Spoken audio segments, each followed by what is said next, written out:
ദൈവത്തിന്റെ അതിപരിശുദ്ധമായ നാമം മഹത്വപ്പെടുമാറാകട്ടെ. ദൈനംദിന അപ്പം എന്ന അനുദിന വചനചിന്തയിലേക്ക് ഏവർക്കും സ്വാഗതം. ഇന്ന് കൈപ്പുള്ള പഴങ്ങൾ എന്ന വിഷയത്തെ ആസ്പദമാക്കി ചില കാര്യങ്ങളെ നമുക്ക് ചിന്തിക്കാം. അതിനാധാരമായ ഒരു വാക്യം വായിക്കാം. യെശയ്യാവ് 5-ാം അധ്യായം 4-ാം വാക്യം. ഞാൻ എൻ്റെ മുന്തിരിത്തോട്ടത്തിൽ ചെയ്തിട്ടുള്ളതല്ലാതെ ഇനി അതിൽ എന്ത് ചെയ്യുവാനുള്ളൂ? മുന്തിരിങ്ങ കായ്ക്കുമെന്ന് ഞാൻ കാത്തിരുന്നാറേ, അത് കാട്ടുമുന്തിരിങ്ങ കായ്ച്ചതെന്ത്? തന്റെ പുസ്തകത്തിലെ 5-ാം അധ്യായത്തിൽ പ്രവാചകനായ യെശയ്യാവ് ഫലഭൂഷ്ടമായ ഒരു കുന്നിൻ മുകളിലുള്ള യഹോവയുടെ മുന്തിരിത്തോട്ടത്തെക്കുറിച്ച് പാടുന്നു. കർത്താവ് മുന്തിരിത്തോട്ടത്തിന് വേലി കെട്ടി, കല്ലുകൾ വെറ്റിമാറ്റി, ഏറ്റവും മികച്ച മുന്തിരിവള്ളികൾ നട്ടുപിടിപ്പിച്ചു. അതിന്റെ നടുവിൽ ഒരു ഗോപുരം പണിതു, അതിലൊരു മുന്തിരിച്ചക്രം ഉണ്ടാക്കി. അത് നല്ല ഫലം കായ്ക്കുമെന്ന് പ്രതീക്ഷിച്ചു. പക്ഷേ അത് കൈപ്പുള്ള പഴങ്ങൾ നൽകി. ഭൂമിയിലെ എല്ലാ ജനതകളിൽ നിന്നും കർത്താവ് ഇസ്രായേൽ ജനത്തെ തനിക്കായി തെരഞ്ഞെടുത്തു. അങ്ങനെ അവൻ ഇസ്രായേലിനെ കൊണ്ടുവന്ന് തന്റെ മുന്തിരിത്തോട്ടത്തിൽ നട്ടുപിടിപ്പിച്ചു. ഒരുപക്ഷെ അവന് 12 ശാഖകൾ നട്ടുപിടിപ്പിക്കാമായിരുന്നു. ഇസ്രായേലിലെ 12 ഗോത്രങ്ങളിൽ ഓരോന്നിനും ഒരു ശാഖ. ബൈബിൾ പറയുന്നു, സൈന്യങ്ങളുടെ കർത്താവിന്റെ മുന്തിരിത്തോട്ടം ഇസ്രായേൽ ഗൃഹമാണ്. യഹൂദ പുരുഷന്മാർ അവന്റെ മനോഹരമായ സസ്യമാണ്. ഇത് യെശയ്യാവ് 5-ാം അധ്യായം 7-ാം വാക്യത്തിൽ പറയപ്പെടുന്നു. പക്ഷേ നല്ല മധുരമുള്ള പഴങ്ങൾ നൽകേണ്ടിയിരുന്ന അവർ എന്തിനാണ് കൈപ്പുള്ള പഴങ്ങൾ കർത്താവിന് നൽകിയത്? ഒരു മാമ്പഴം നല്ല ഫലം കായ്ക്കുന്നുണ്ടായിരുന്നു. പെട്ടെന്ന് അത് കൈപ്പുള്ള ഫലം കായ്ക്കാൻ തുടങ്ങി. എന്തുകൊണ്ടാണെന്ന് നിങ്ങൾക്കറിയാമോ? മാമ്പഴത്തിനു ചുറ്റും ധാരാളം വേപ്പ് മരങ്ങൾ ഉണ്ടായിരുന്നു. ഈ വേപ്പ് മരങ്ങളുടെ വേരുകൾ മാമ്പഴത്തിന്റെ വേരുകളുമായി ഇഴചേർന്നു. വേപ്പിന്റെ കയ്പ് മാമ്പഴത്തിലേക്ക് ഒഴുകി.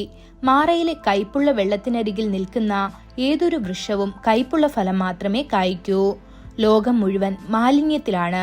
ഇസ്രായേൽ ജനത ചുറ്റുമുള്ള ലോകത്തിന്റെ നാഗരികത, സംസ്കാരം, പാരമ്പര്യങ്ങൾ എന്നിവ സ്വീകരിച്ചു. അത്തരം ലൗകിക മാലിന്യങ്ങൾ അവരിലേക്ക് കടന്നു വന്നതിനാൽ ലോകത്തിന്റെ കയ്പുള്ള സ്വഭാവങ്ങൾ ഇസ്രായേൽ മക്കളിലേക്ക് വന്നു. അശുദ്ധമായ അധരങ്ങളുള്ള ഒരു ജനതയുടെ ഇടയിൽ ജീവിച്ചതുകൊണ്ടല്ലേ യെശയ്യാവിന്റെ അധരങ്ങൾ അശുദ്ധമായത്? ഇത് യെശയ്യാവ് 6-ാം അധ്യായം 5-ാം വാക്യത്തിൽ കാണാൻ സാധിക്കും. ഗ്രാമങ്ങളിൽ നല്ല തേൻ ലഭ്യമാണ്. കുറച്ച് മാസങ്ങൾ കഴിയുമ്പോൾ ആ തേനിൽ നിന്ന് നിങ്ങൾക്ക് ഒരു കയ്പിന്റെ അംശം ആസ്വദിക്കാനും കഴിയും. വിളവെടുക്കുന്ന തേൻ എപ്പോഴാണ് കയ്പുള്ളതായിരിക്കുക? വേപ്പ് മരങ്ങൾ പൂക്കുന്ന സീസൺ അതാണത്. വേപ്പിൽ നിന്ന് തേനീച്ച കൊണ്ടുവരുന്ന കയ്പുള്ള തേൻ മറ്റു മരങ്ങളിൽ നിന്ന് കൊണ്ടുവരുന്ന തേനിനെ കയ്പുള്ളതാക്കും. അതുപോലെ ഇസ്രായേൽ ജനവും കർത്താവിന് കയ്പുള്ള പഴങ്ങൾ നൽകി. എന്നാൽ കർത്താവ് തന്നെ നമുക്കായി ഒരു മുന്തിരിവള്ളിയാകാൻ തീരുമാനിച്ചു. സ്വർഗസ്ഥനായ ദൈവത്തിന്റെ പാപരഹിതനും വിശുദ്ധനും പ്രിയങ്കരനുമായ പുത്രൻ ഭൂമിയിലേക്ക് ഇറങ്ങി വന്ന് നമുക്കായിട്ട് നട്ട മുന്തിരിവള്ളിയായി. ദൈവമക്കളെ, നിങ്ങളെ യഥാർത്ഥ മുന്തിരിവള്ളിയായ യേശുക്രിസ്തുവിലേക്ക് ഒട്ടിച്ചേർത്തു. നിങ്ങൾ അവന്റെ ശാഖകളായി അവനിൽ വസിക്കണം. കർത്താവിന് പ്രസാദകരമായ നല്ല ഫലം കായ്ക്കണം. ഈ വചനങ്ങളാൽ ദൈവം നമ്മെ ഓരോരുത്തരെയും അനുഗ്രഹിക്കുമാറാകട്ടെ. കൂടുതൽ ധ്യാനത്തിനുള്ള വാക്യം യോഹന്നാൻ 15-ാം അധ്യായം 4-ാം വാക്യം. എന്നിൽ വസിപ്പീൻ, ഞാൻ നിങ്ങളിലും വസിക്കും.